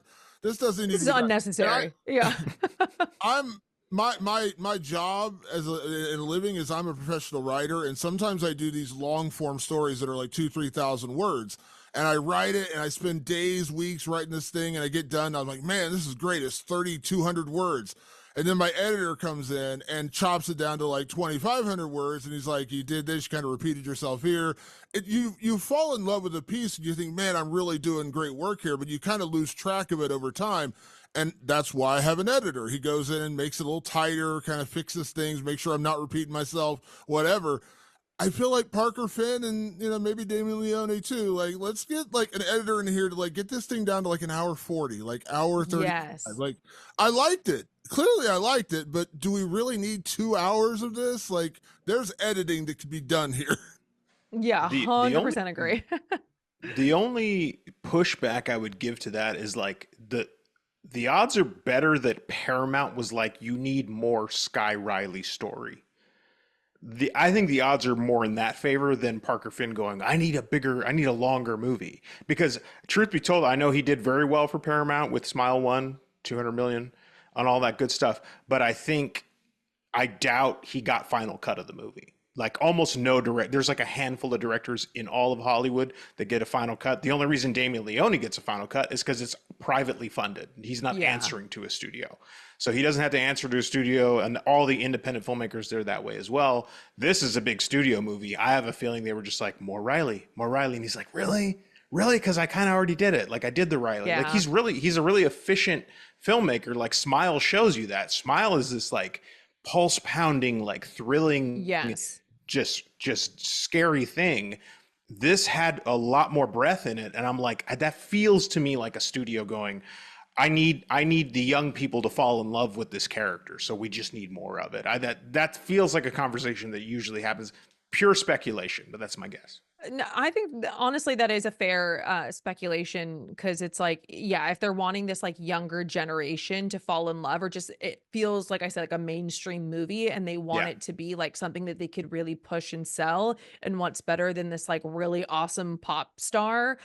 I could totally I could see that happening. I will say though, like maybe the parts they wanted to leave in with like the song so they could sell a few MP3s or sell a few digital albums. Yeah. But like that part didn't bother me. Like that wasn't the part I would have edited out. Like I didn't mind the choreography scenes, and like there's Yeah. lots of other things that were like a little bit too much. Like you could have shaved that down to whatever. But yeah, I agree. I think we all kind of agree this could have been an hour, 35, hour 40 out the door. We didn't. There's like 18 to 19 minutes you could have easily shaved off of this. Oh yeah. With that being said, now we already kind of mentioned that you're not reinventing the wheel with Smile 2, because the premise is very much the same. I said that earlier. I was like, this is not a spoiler, but the movie is like really, it's like Smile 1 over again with the different character. It really is. And again, the reason it worked for me is because I like that character. But there were scares. There were some jump scares, and there was a guy in my theater who was sitting behind me, and he squealed so much. And I think it makes the movie going experience better because I'm so desensitized to it that even like the best jump scares rarely get me. But this guy was like full on like squealing, like 4 rows behind me. I was cracking up because like every time there was a jump scare, you hear him go, "Yee!" But there were some. I thought there were a couple pretty good jump scares. So Gigi, I'll throw it to you first. Best scare. What was your favorite scare? Did anything get you in Smile 2? Yeah, there was actually 2 that got me, but the one that, like, physically I was like, "Oh," was right at the beginning when Kyle Gallner gets hit by the truck. Like, I physically was like, "Ah!" And I, like, put my hand up against my I was like, I honestly did not see that coming, even though I knew that he was not in the rest of the film. I don't know why I did not think that that's how it was gonna end. So that one really got me. And then the second one was, the kind of one that they replicated from 1, when she's, like, on the phone, and then we, like, pan out, and then I think it's Lewis that's like, "Wow," that gets Yeah. her. That one, like, I, like, physically jumped at that one. Patrick, what about you? Yeah, the replay of that, like where she's watching that video and Lewis Mhm. scares her, it scared me on the inside where my soul lives. Like I'm sitting Yes. there watching it, but I could feel my inside go, ah, like Yeah. that, like for sure. But I also I want to give like an honorable mention to when you start to realize her mom is not her mom. Like when they're in Mhm. that room, in the rehab room, and her mom is like really berating her, and you're like, oh, it's the smile demon, and you're like, Yeah. okay. And Parker Finn had this really great like ability in this movie to kind of lull you into a sense of comfort. So even when the mom was like yelling at her and being angry at her, I was like, okay, okay, okay. And then all of a sudden, like her face turned like really quickly into the smile demon. I was like, oh shit, like I was just so relaxed in watching what was happening. That's good timing. Yeah. And that's really where scares come into play. It's like, can you time it so that you can trick a seasoned horror veteran like the three of us? And so that one also got me. Yeah, that was a good one. So for me, I've said this on the show before, and I'll say it to you now, Gigi, since you're on the show. Sometimes the scares that I like the best are the ones that I kind of see coming. Like I know it's happening, and I want to see how they do it.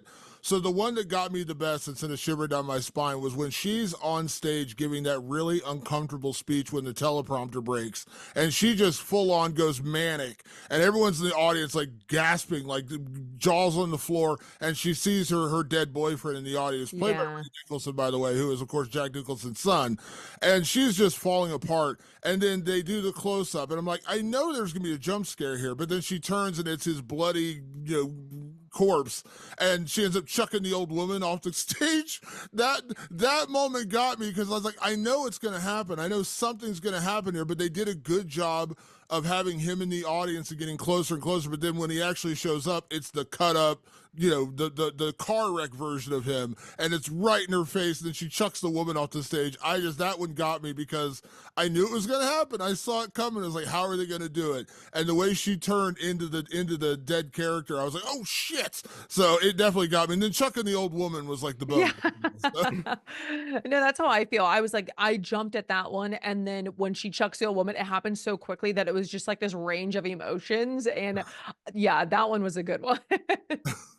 So now I don't. Okay, so I'm going to be honest here. I've seen Smile in the theater, and think I saw it once more after. So I've not seen, and that was, I think when it first came out, like on home video. I think I watched it again one time. So I haven't seen Smile since 2022. Like I haven't.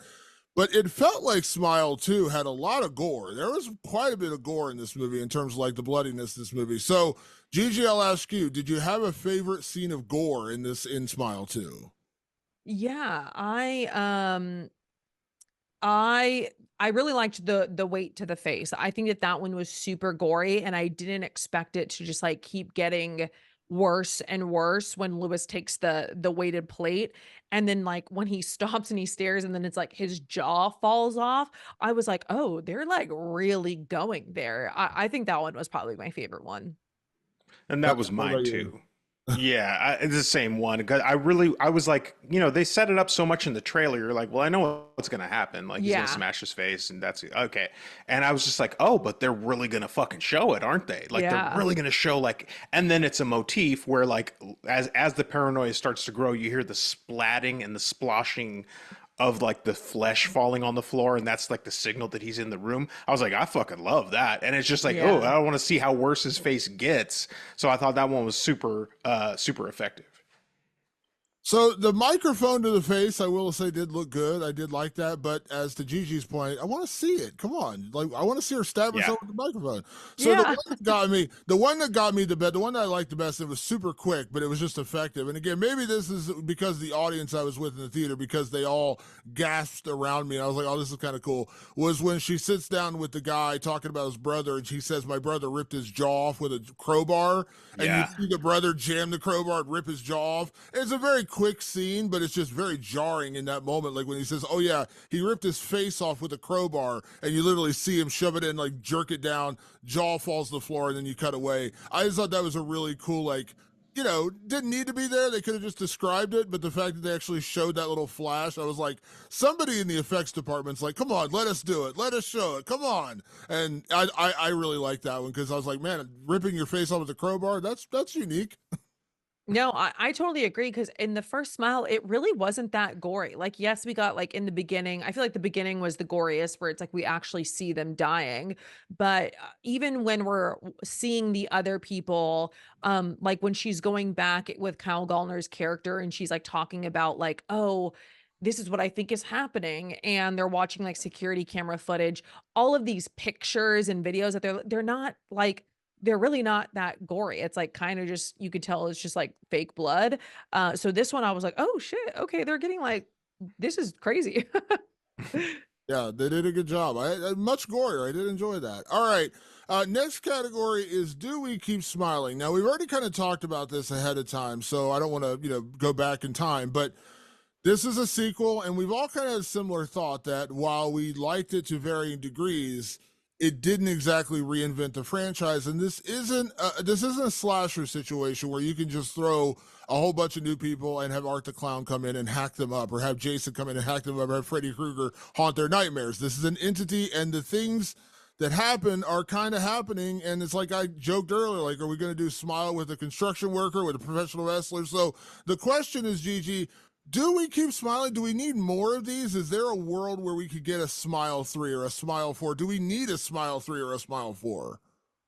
I don't think so. I especially don't know how they're gonna continue the storyline with Smile 2 not actually adding anything to the entity or the lore. It's just the same movie, just with different people.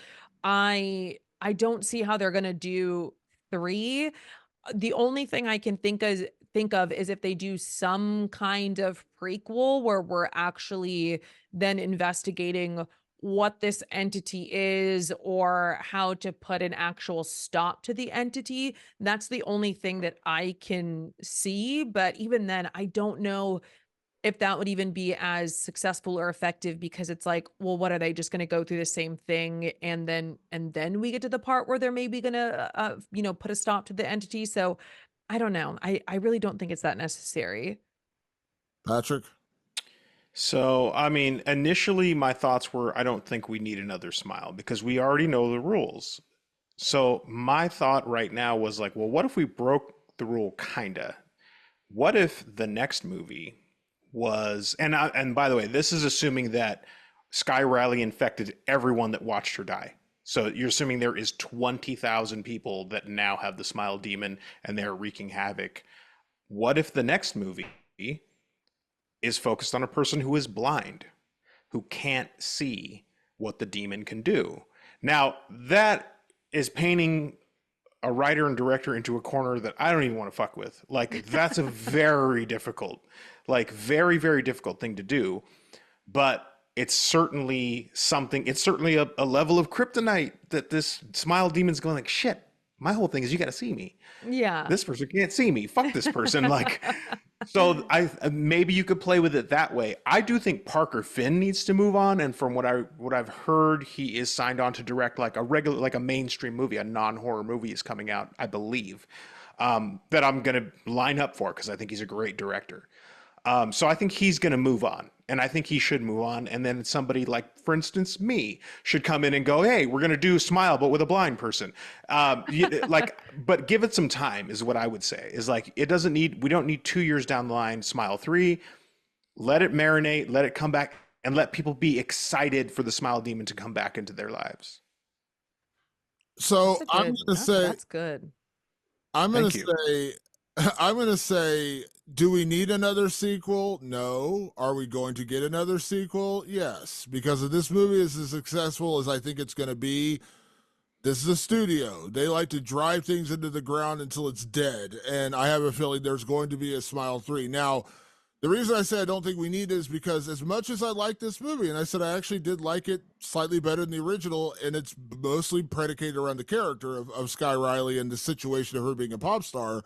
Again, I don't need to see Smile with a professional wrestler. I don't need to see Smile with a corporate executive. That sounds good, We're just though. gonna, we're just gonna keep throwing these like different professions, like how it messes with their jobs or whatever. Like it feels the only. And again, I think to your point, Gigi, like if you're gonna do it, like I guess like you could do it to where you give us a solution, because when we led up to the finale of this one, like we knew it wasn't going to end well for her, just like Mhm. the first one. Like they gave us that hint of like maybe she's going to make it, and then obviously she doesn't, and then we see the continuation with Kyle Gallner's character in this movie. If there is a third one, end it. Like someone actually defeats the Smile Demon, like it actually detaches itself from the person and they survive. But getting there, it's gonna feel a lot of the same beats. It's like Yeah. it's like a great cover band. Like, yeah, they played a great version of a song I like, but I still like the original better. So Yeah, I don't really know that you need it, and I don't really know, I don't really see another way in that works. And while I appreciate your suggestion of a blind person, Patrick, I feel like you said you write yourself in the corner. It kind of feels like I joked during our Terrifier review. You've seen Terror. I know you've seen Terrifier. You were at Fantastic Fest. Mhm. I said David Leone, as good as he is, he wrote himself into a corner by making Art the Clown a mute. He had to add someone talking because he Yeah. needed someone to explain it. I was like, you finally wrote yourself into a corner because the mute can't talk. Yeah. The blind person, man, that would be a rough one. You're like, how do I scare this person that's blind? So yeah, I don't know that. I don't really know another way in unless, again, you're just going to do it for the express purpose of getting us to the end where we defeat the smile demon. And could that be satisfactory? Maybe, but again, it feels like it's going to be the same movie over again, just set against like a teenager in high school or something, who was at that concert. Like, okay, yeah, it's a little different, maybe, but at the end, it's still the same. So yeah, I Yeah. don't really need another one. I like this one, but I don't really need another one. Like, I think I've seen enough. So that's my opinion. Um, Final category, and this is the way we close out every single episode with the most important category of all, because we are a horror movie podcast, which is it scary? So at the end of the day, Gigi, Smile 2, is it scary? I personally didn't think so. It's only because anything that kind of starts to border like too CGI looking, or they fall into the whole like demon voice trope, I'm immediately like just taken out of it. I'm like, oh, this is kind of cheesy. So I think it could have been, but there were just moments that completely took me out of it. Like when her eyes, I think it was Gemma's eyes. No, I can't even remember. But like, oh, it was her. It was Skye Riley. Her eyes at the very end when they're in the Pizza Hut thing and they get like really big and very comical looking. I was like, oh, this took me out. So no, not really. I have a theory about that. I think that because I remember when Damon and I reviewed the original Smile, we said the one thing we didn't like was this CG monster at the end. It turned Hmm. out the monster wasn't CG; it was completely practical. Yeah. And I was like, "What?" Like I was like so blown away by that because to me it looked CG. I have a feeling like obviously Parker Finn had a bigger budget this time around, that he was like, yeah, we're going to do all this practical stuff. People love practical effects.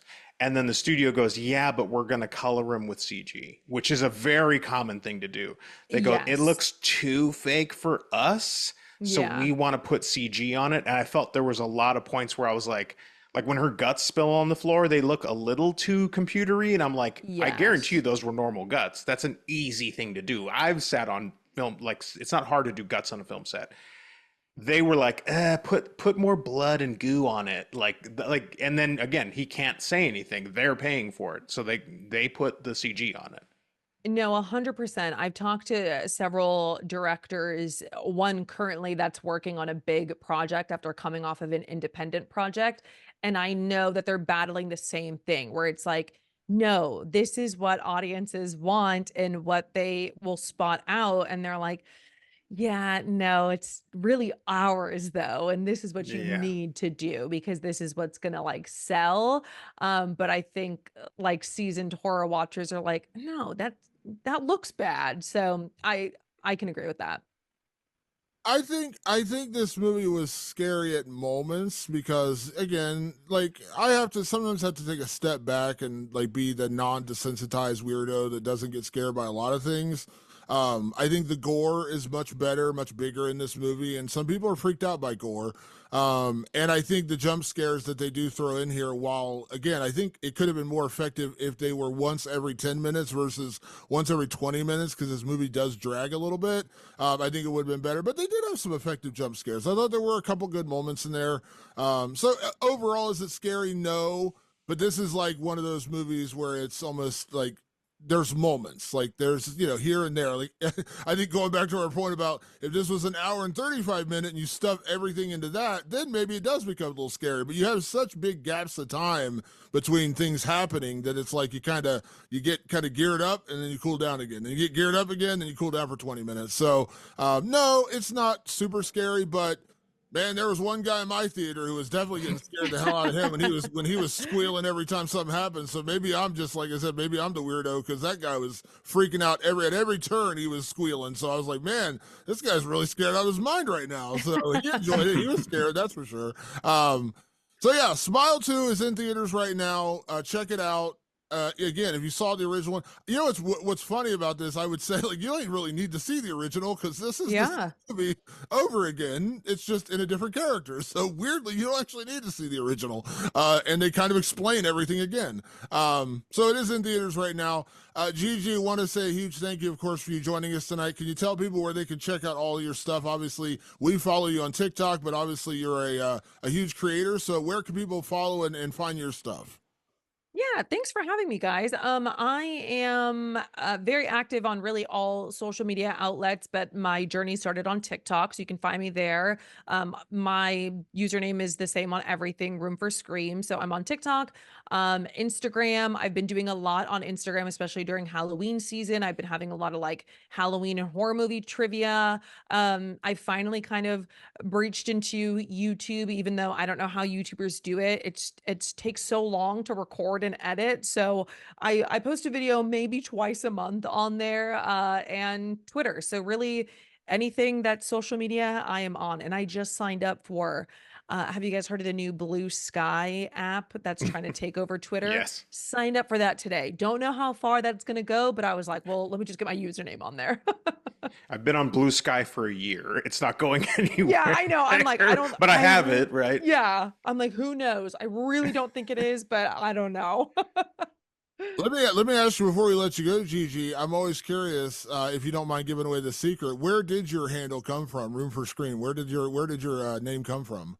Yeah, so I actually do really like the lore of my name is that my when I first started doing content, I was actually a Twitch streamer. So I used to love like playing horror games and talking about like horror topics on Twitch. But I was like, oh, I want like a little gimmick. And so every Twitch stream, I would have a cup of coffee and I would do like a first stream sip. And so my username was like coffee with room for cream, but like coffee with room for scream. So that's where it came from. Love it. That's awesome. That's all. You have one of the more unique ones because like everyone else, like you kind of see where it comes from. I was like, that's a unique one. I was wondering where that came from. So yeah, thanks for sharing that. And obviously, thank you for doing the show. As always, we appreciate everyone that tunes in the show. As always, you can find us on all your favorite podcast platforms, Apple Podcasts, Spotify, over on our YouTube channel, and of course over on our website, rewindoflivingdead.com. If you got questions, comments, movies you'd like us to review, hit us up on social media. Just search Rewind of the Living Dead. We're on TikTok. We are on Twitter, Facebook, and Instagram. And Patrick and I are both on our own individual TikToks over there. But search Rewind of the Living Dead. You'll find us over there. And send us questions, comments. We'd like to hear from you guys. And you can also find us on our own personal social media channels. I am at Damon Martin, and you are? At Director Patrick. And a big thank you, as always, for everyone that tunes into the show each and every week. Thank you again to Gigi for joining us, and we will be back next week with another edition of Rewind of the Living Dead. Thanks for tuning in, and we will see you then. Peace. Bye.